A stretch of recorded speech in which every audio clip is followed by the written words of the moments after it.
In this segment, volunteer Joan Ruskamp visits with us from her home near Dodge on the subject of the types of crops that are grown in Nebraska and why they are grown here. Well, here in Nebraska, there are many crops that are grown in many different areas. We're going to learn more. Joining me now is Joan Ruskamp with CommonGround. And Joan, it's good to see you today. Good morning, John. Good to see you as well. Yeah, tell us a little more about this. I know a lot of people are thinking about gardening, but producers are also thinking about planting as well. I'm sure there's people that are chomping at the bit with getting those seed catalogs in the mail and what are we going to plant this year. I just thought it would be kind of fun to review a little bit about why we grow what we grow in Nebraska. Of course, most people know climate and the growing season, the soil type, the moisture we get or lack thereof for all of us. This has probably been the driest winter I can remember in a very long time. But the recipe I'm going to be sharing has a product in it that I thought I'd feature a little bit, and that's potatoes. Oftentimes people are used to planting potatoes around Good Friday.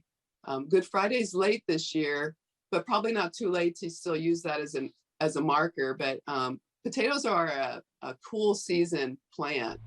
Of all the vegetables we grow in the United States, 20% of the vegetables are potatoes. And so we do grow our share of potatoes here. China grows a lot of potatoes, India, Russia, and the Ukraine is number 4. They're ahead of us in the amount of potatoes they grow. But if you think of the cooler climates, those are all north of us when you look around the globe. So they've got that cooler season temperature.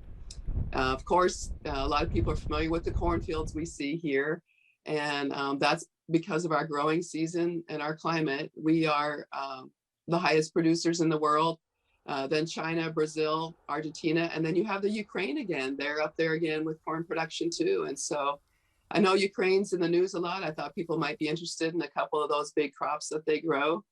And most of the corn that's grown around the world is fed to livestock. There's pork, poultry, or beef. And we know in Nebraska that beef is a big part of our economy. And it's such a great circle when you've got the grass, corn, and cattle to utilize producing that big product. Okay, Joan, and you are coming back a little bit later with the recipe to share. Yep, I have an Irish beef stew. I hear it's good. Okay, we will see you in a few minutes. Okay. What a pretty presentation.